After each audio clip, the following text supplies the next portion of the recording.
Thanks everybody for being here. It's a real honor to be part of this series of presentations with Ian and Elly in Anna, Carolina.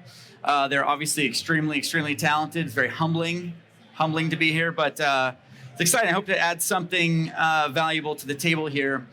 To introduce what I'm going to be talking about, I want to tell you a little story, a little personal story. When I was a kid, there was a song that changed my life. And that plays into what I'm doing here. It changed the trajectory of my creative life. And I still remember how the lyrics made me feel. If I can remember, it's, you better listen, you better do what you're told, you haven't even touched your tuna casserole, just eat it, eat it, eat it. And of course, that was Weird Al's great cover of Michael Jackson's Beat It. And at that moment, hearing that, my eyes were opened and I realized that taking art that someone has made and repurposing it and adding some kind of something is a really beautiful process. And that helped me to fall in love with like cover songs, and not just like parodies and silly ones, but just like any kind of creative cover or remakes that are brilliant and human, where we take something that someone else has done and we see it from a fresh perspective. And so that's what I'm going to be doing here today. I'm going to be taking all of the beautiful work that Ian and Elly have done, and we're going to be trying to make cover songs of what they did. Because I think looking at the sculpt, watching Ian sculpt this morning, watching Elly create this like amazing world for it, like it's a complete thing. It doesn't need me to go do stuff to it because it is a complete thing. So borrowing from Weird Al decades before me, I'm going to take all of that beautiful work that they've done and I'm going to make a horrible mockery of it. And so I want to show you some tips and tricks along the way. And we're going to start here just with the very basics. By the way, this is kind of like what we're going to be ending up with is these four pieces. And, you know, when I was talking to Elly about her stuff, she said that it took an hour to render a file with all those passes in it. That's a long time to sit there and not do anything. So even if you were able to, if you were like a master of like lighting and textures and shortcuts, and so you could change the vibe of a piece in like 10, 15 minutes, that's still like an hour and change for like every single iteration that you do. So being able to take those composite passes into After Effects and be flexible with them in a very fast way, it really helps you to not have to re-render, but also it allows the creativity to flow more freely. That's one of the benefits of faster computers and faster software that does more, is that we can iterate, we can create more. It's less like an impedance to like an expression that we want to just kind of like get out. Or, you know, a lesser fun thing is if we have somebody over our shoulder who's like, do this. No, I don't like that. We don't have to like, you know, have them sit over our shoulder longer. We can get to results so they can see their bad ideas at work so they can get away from being over our shoulder. So let's create these variations and have some fun along the way. We're going to start with Elly's original render that she gave me. And yeah, I did ask for her to please make it really washed out. I got like a red Scarlet camera and it shoots super flat. And I just like fell in love with like footage that looks like garbage when you first open it up. It's like flat and washed out. Because then when you get it in post, you can do so much to it. So that's what we're gonna do. So basically what I did here, and I already set this up, is that like, let's say for the reflection pass, what you do is you bring in your EXR file. It's just the same EXR file. If I click this thing so I could just see the name of the file, it's all the same file. But what I do is you apply the extractor effect. And then when you have a multi-pass EXR, you can click this layer drop down. And then here's all of the passes that Elly set up that I have access to from After Effects, which is really cool. So what I did is I chose reflections for this layer, called it reflection. And then I went to the refraction and I choose the reflection pass for that. So that way I have all my layers all set up, all ready to go. Now, one thing that I didn't hear Elly mention that's like really great that she did for me is that she made something called a crypto mat. So I want to show you what that looks like. So I have here the crypto mat, And I think, I've been talking to a couple people here this year who are much, much, much more talented and intelligent than I am. And they prefer to use puzzle mats. And that's curious to me because then you have to do that thing with like the color and the tag. I don't know. It's a challenging thing. I think that crypto mats are like a lot more powerful and flexible. So I don't know. I prefer to work with crypto mats. But it can be a little jarring if you're not used to working with them, because then when you get this layer here, this is the crypto mat, and nothing happens. And if I apply extractor, nothing happens. So what I have to do is apply a different effect. I go to my effects and presets, and there's actually a crypto effect, crypto mat effect. So I can double click to apply my crypto mat effect, and here we have this thing. Now, if this is also a thing that gets people mixed up with the crypto mat effect, but if you click on the effect to select it, then I can click on these things and select these different pieces. And I could also do like the standard keyboard modifiers to fiddle with that. So I could like shift click, shift click, shift click, shift click, shift click. So I have access to all these different pieces and components that I want. And then if I want to create a mat with this, then I change the output from colors, which shows me all the things, to matted colors. Or matte only. And I just have the mat. So then I have access to all these different components and pieces. So one of the things that I like to do is have a blank crypto mat layer just like ready to go like this that just has, let me reset that. A blank crypto mat layer. And then for a lot of these passes, a lot of these things that we'll see, I will have, I guess I don't have it set up here yet, but as you'll see, like when we go through these other projects, I will have ones that's like just the foreground selected and the crypto mat's like already set up. So then if I just want to use that as a mat, then I have these like basic elements like kind of already set up for what I want to do. So you can see those things. And actually, I'm not going to take the time to go through what these passes look like because Elly did an amazing job of showing what they look like already. One of the things I might typically do is just like apply a curves effect.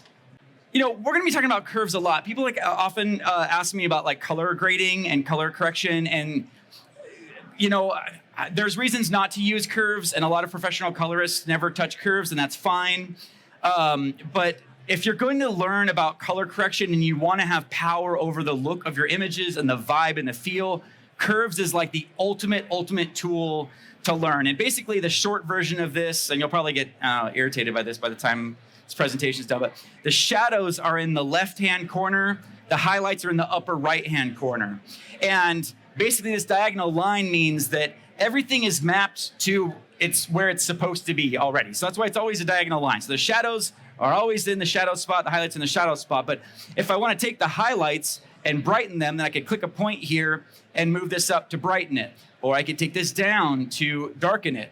And so that's like basic curves. And we'll be getting into a little bit more advanced stuff throughout this, but this is not just all about curves. This is just like one little thing. But this is the thing that we can do. You see, we have a lot of power and flexibility. And even though we change it a lot, like we're going to darken this, it's still, because it's a curve, it's a gradual, smooth change, and it tends to look very organic.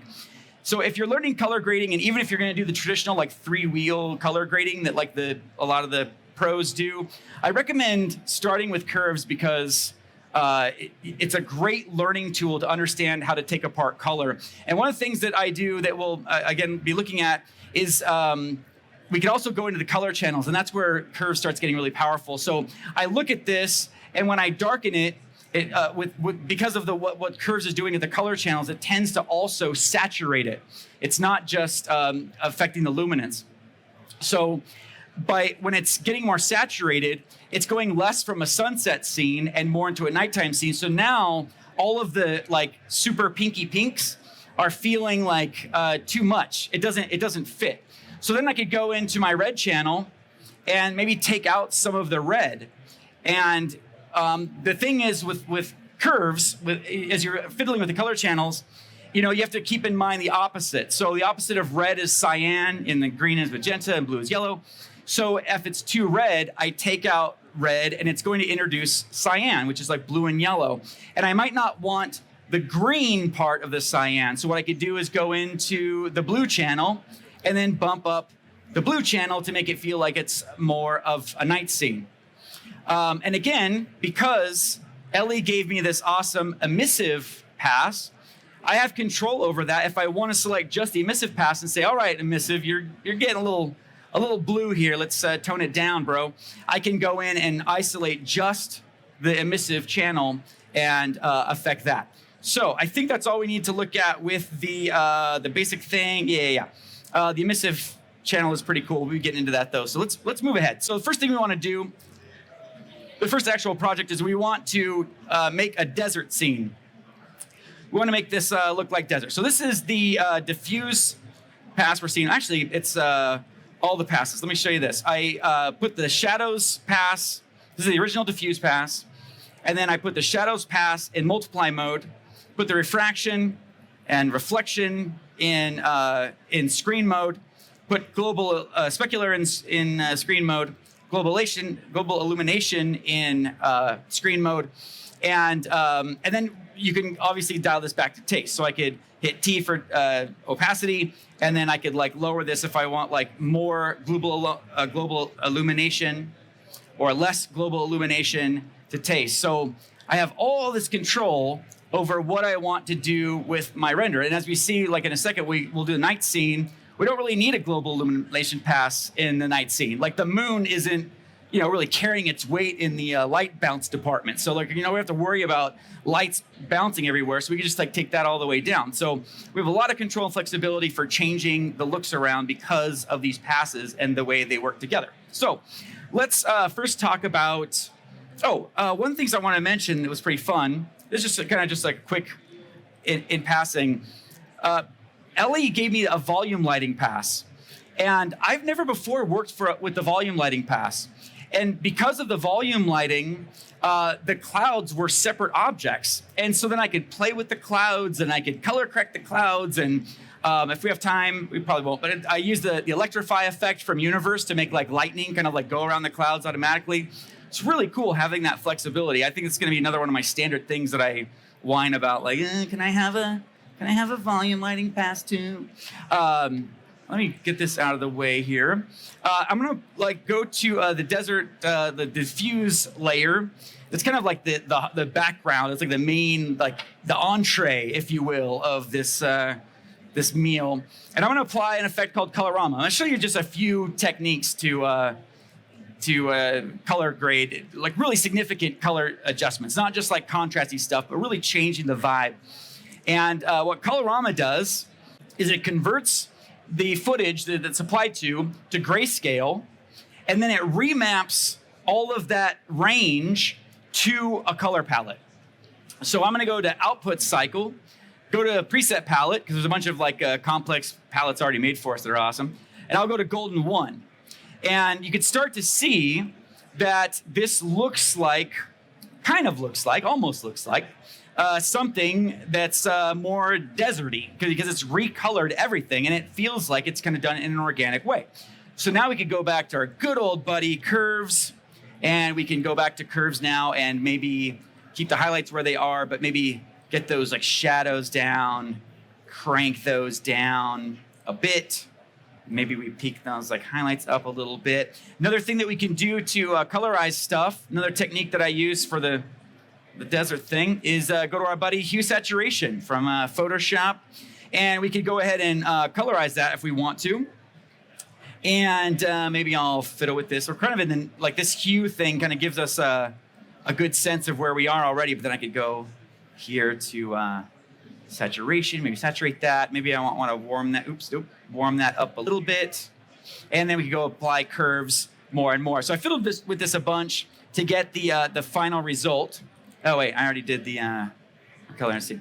So I fiddle with this to get this result here. That is, I forgot I made this big dumb layer. I'll get back to the big dumb layer in a second. So this is kind of like what I came up with fiddling. The background is the type of thing that one might create at 3 a.m. in their hotel room the night before a presentation. It's a very simple background gradient. It's fine. And then so here's the colored version I came up with. The problem is that this just really doesn't look very believable. Like oftentimes, like one of the things that we neglect as colorists or people fiddling with the vibe is that in the real world, when you push something a certain direction, there are consequences for that. So there's things we need to compensate for. So by having this really bright background, now all of a sudden these edges stick out as very fake. Because when it's like sunset and it's dark, the edges can be this hard and the light doesn't need to wrap around it because it's fine, that's the way it is. But now with this desert scene, this doesn't work. So we're gonna composite this together using Supercomp. And I have this big dumb layer thing, which is just a solid layer, and I call it a big dumb layer. I'll talk about that in just a second. I select these layers and go to Effect, Red Giant VFX, and I'm going to add this to a Supercomp. And Supercomp is like the ultimate blending engine to combine layers together in a way that After Effects on its own just isn't capable of. So this allows me to have layers that are behind, like in the layer stack, like below stuff, speak to layers in front, because that's really like one of the big challenges of After Effects. Because if you have a camera, like if I'm shooting this way and there's a really, really bright light in the back and I'm just seeing like the edge of it, it's gonna bleed over everything. It's gonna bleed over all of you on the image, because that's just how optics works. It like takes it all and it just jumbles it all together with the glass. And so After Effects, it is like a limitation, making things look realistic, and Supercomp overcomes a lot of that. So I'm gonna turn off my black big dumb layer for a second, and we'll go to this layer here in the front. And what I can do is, I click on this little plus icon, and these are the layers I've added to my Supercomp composite. And I could do things like this, like the edge erode. And I could go to, I have like my settings here. I went to like 20 something for that. And then what did I do for size? Like 3.5. And this is giving me a idea of the matte here on the left. And I'm seeing that here in my image on the right. I can click this little like on-off icon to see the before and after.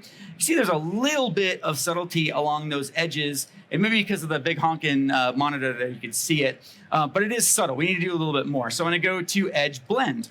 And I can crank this up a little bit too to blend the background into this edge as well. So now this is starting to feel a little bit more believable, because as we'll talk about in just a second, CG renders are just way too sharp. It's just way too not right.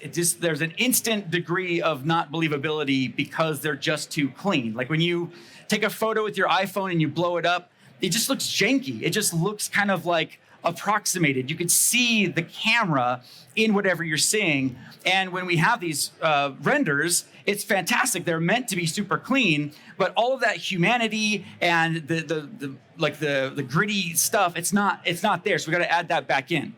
So we'll talk about that more in just a second. And what I really want to do here, I click this plus icon again, and I want to get into light wrap.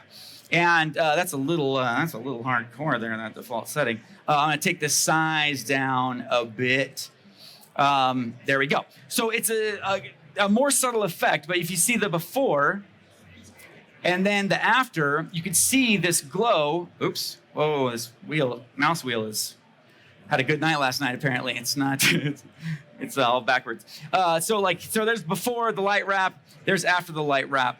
And if we go to our layers panel, basically what's happened, it's created a new composite on a new solid and put that all there. So if I turn off the Supercomp layer and the big dumb layer, you could see the before and the after. So this is how the light would work in the real world. It's called diffusion. You know, like it's the light behind is going to bleed over the front of this stuff in front of it as it reaches the camera lens, and that's what we have here. So as we back out, we can see this is just a more believable composite, which is pretty cool. Now, I want to do a final color grade on this, and there's a new feature in Supercomp that allows you to use adjustment layers. So that's why I have this big dumb layer. It's just a black solid, but I could select it in Supercomp, change the layer type to adjustment, and now when I add color correction, it affects all the layers underneath. So this was feeling a little bit too magenta to me. So then what I want to do is I want to add some green to pull this rock and the background away from magenta. So again, we play with those opposites all the time. We're doing color grading. Like there isn't like a take away magenta button. You take away magenta by adding its opposite, which is green, which is pretty cool. So there's our final composite there. One last thing I want to do is I want to increase the realism. And what I did is I went to Universe. Well, I'm just going to do it right now. And in the Magic Bullet suite, there's an effect called Renoiser. And I'm going to add Renoiser, just going to add some grain. And you can see a little bit of that there, but just to bump it up, and I'm going to increase the grain amount like a lot. So you could see that grain. And then I also made a vignette, which I abbreviate as Viggy. It's funner than saying vignette, and it's easier to spell. You call it Viggy. But basically what that's done is added some grain to this. And I might want to add some blur to this as well.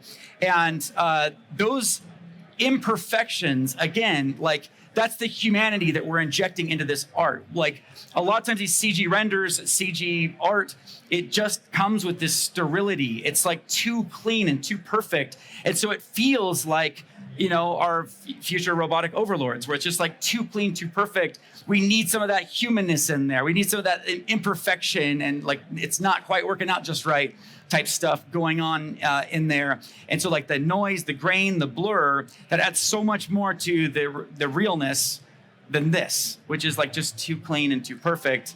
And this is just kind of like a mess. And but in the best possible sense. When we back out, it just has a more realistic feel to it. So before, after. It's subtle, but it really makes a difference, especially when you're getting up close. You could just see that grain. Okay, so let's move on to another example. And this one's actually a little bit faster. So the last one was a desert example, and this one's going to be like how I feel in the desert, which is like a hellscape. So, because I'm pasty white, like Snow White's like, bro, get some sun. So I'm gonna apply Magic Bullet Looks, which is a great tool for like just auditioning looks very quickly. And I'm gonna click Edit to open up the Looks interface. The first thing I wanna do is something that's admittedly quite nerdy and technical, but also very easy, is I wanna change my color handling. I wanna change how Looks is working with color in the background using aces. This like little kind of like this sad little white curve suggests that we're working in 1D color, one-dimensional color. And if I click it, then I can change my color and I can change the mode from one-dimensional color handling to three-dimensional open color IO aces color handling. And then we get a lot more color behind the scenes. Even if the end result looks completely unchanged, what's happening behind the scenes is that the machine, if you will, the color machine, it's not really a machine, but the thing behind the scenes that's making the color changes is so much more robust and subtle and detailed and powerful that you get much better results. So even if you're starting with something super compressed, that's a great code. Put it in aces, it's amazing. I'm gonna change this preview to this P3D60 because that's just what works best for some reason. I don't know what P3D60 is, to be honest. Okay, so now what we're gonna do is I'm just gonna go to my looks area here, and there's all of these different categories of presets. So this is like, the best possible way to audition different looks. Like I don't think I ever would have come up with this, but it's, again, just a very quick way to just kind of scroll through a bunch of different looks here. And I can actually just mouse over. I don't actually have to click anything, make any kind of like commitment. I could just be like, I'm not really sure. And then it will kind of give me some different ideas. So in the synth category, there's a preset here, Harajuku, and I'm going to just click on that. And that's created this great Hellfire landscape, which is really awesome. Quite a big shift. And also, it's done a lot. It's taken these clouds, it's changed their color, and it's added this, obviously, like this hellacious look to the whole thing. And I didn't have to spend like any time building that. But also, I can still customize this a little bit. And I know from fiddling with this that the channel mixer is really the only thing that's happening here. It's like, that's the only thing that's been added is this channel mixer. And so I could go down to this new strength slider, which is a new feature, and I could tone this down and just be like, you know what, I love you, channel mixer, but like, let's just relax just a little bit. And then I could also go down to my tools area here, and I can continue fiddling with this if I want to. So I can go into these different tools. Like I click on lens vignette, and I could make a vignette with this and maybe increase the vignette size or the strength of the vignette to darken the edges. That's kind of fun. I could also go into, sorry, this mouse wheel is backwards. It's still throwing me. I could go into the S curve and maybe take down the highlights, like so if I wanted to. Anyways, a lot of different things that I can do with this. I'll just leave it there for now for the sake of time.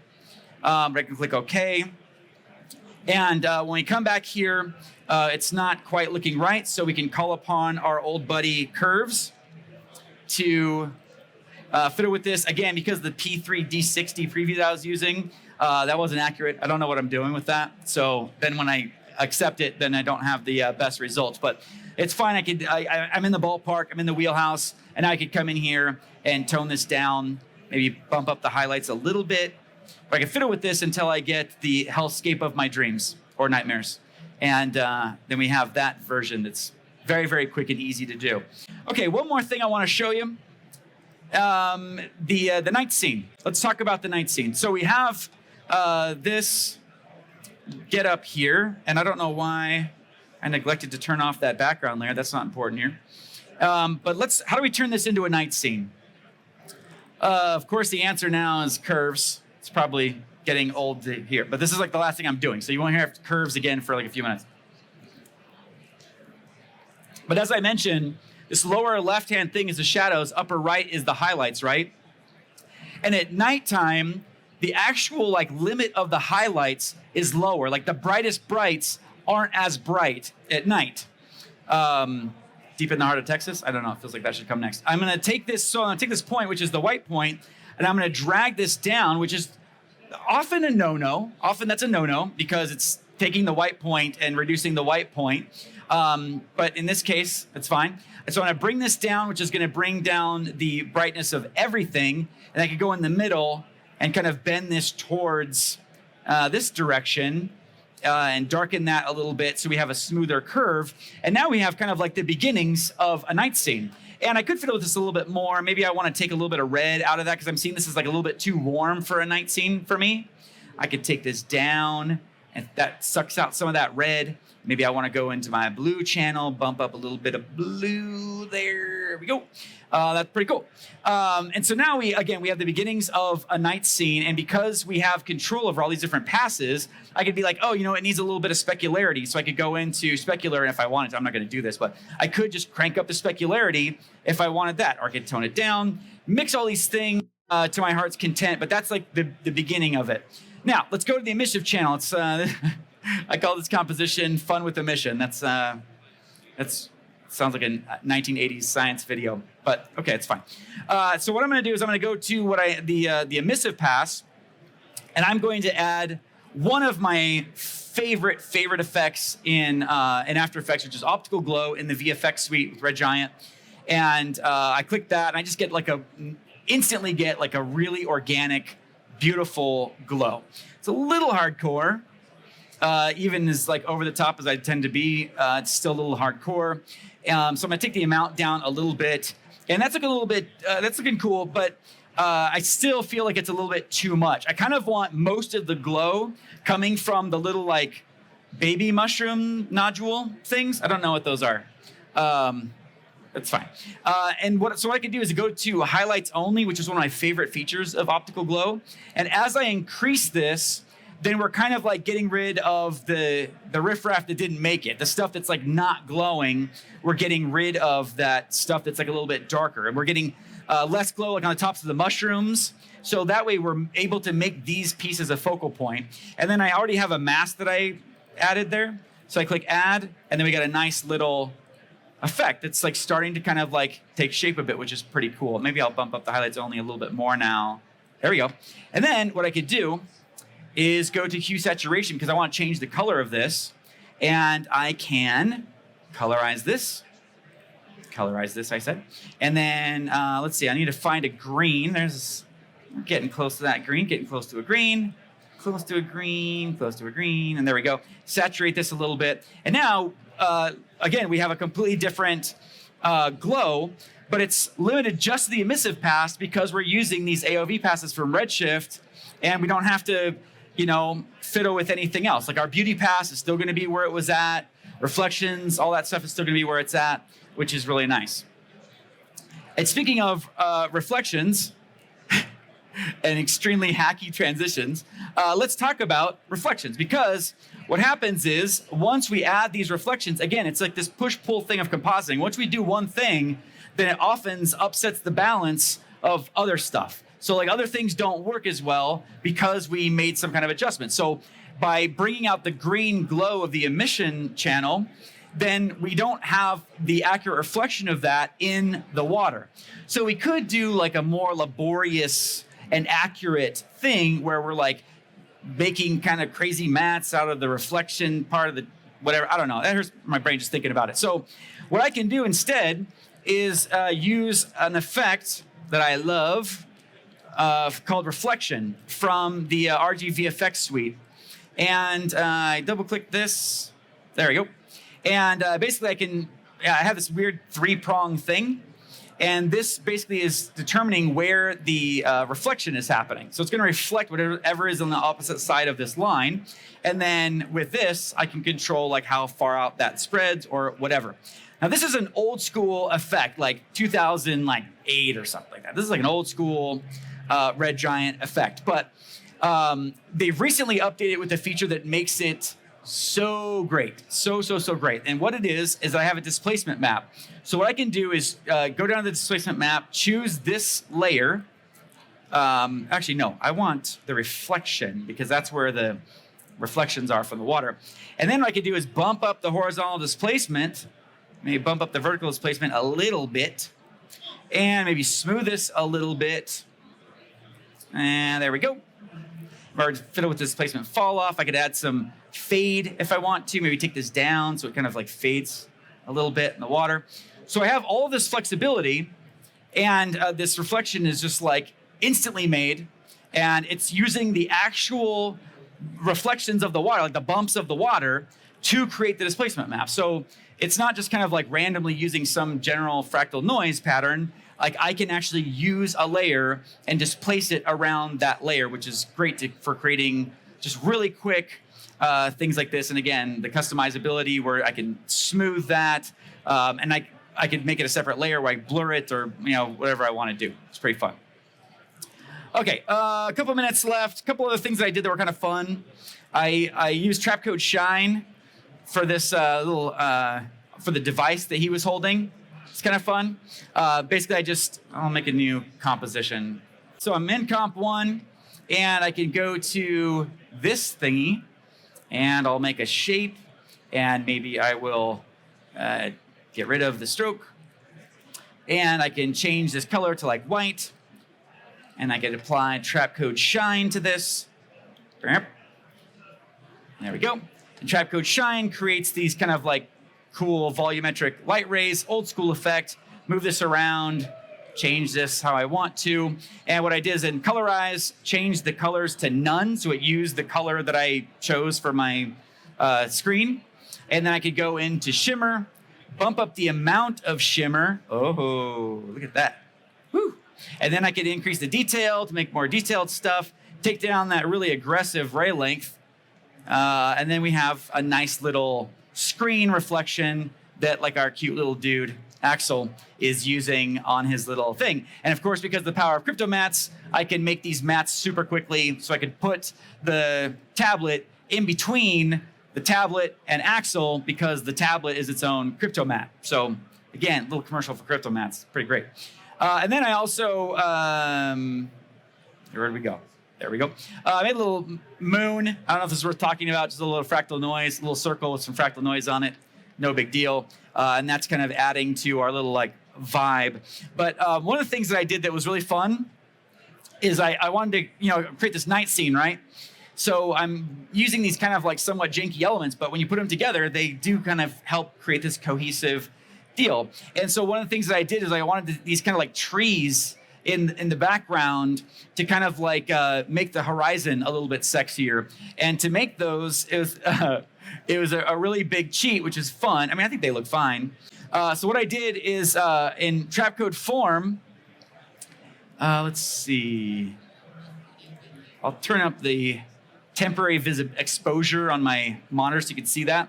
You can see that we have stems here. So what I did is I went to Trapcode Form, and I went to Particles, I chose Sprite, and in the Sprite library, there's all kinds of sprites that you can use when you're using particle things. So I went to the organic section and found these like different leaves and shapes of leaves, and then I made silhouettes of them. I filled them with different colors, and that's what I used for my like tree, quote unquote tree background, which is pretty cool. Also, while we're here, a new feature in Trapcode Particular was just released a little while ago is this atomic age section of sprites, which has these like super fun like 50s and 60s little like molecules and stars that just came out. And for some reason, Maxon let me do this. I've been whining about this for a long time, like, oh, we should do these things like in the 50s, like that, these cute stars and like janky things. And they're like, all right, have at it, dude. And so then I designed these, and then now they're in Particular, which is like really fun. So use those, have nothing to do with this presentation whatsoever, but while we're here, just take a pit stop to get some candy and look at those things. Let's see. Yeah, there was one more trick, but now we're just gonna skip it. Okay, so here's the final thing of the night scene. There we go, cloud, emissive textures, and if we go back to the gallery of all 4 things, we see this journey that we've traveled, these 4 durations that we were able to create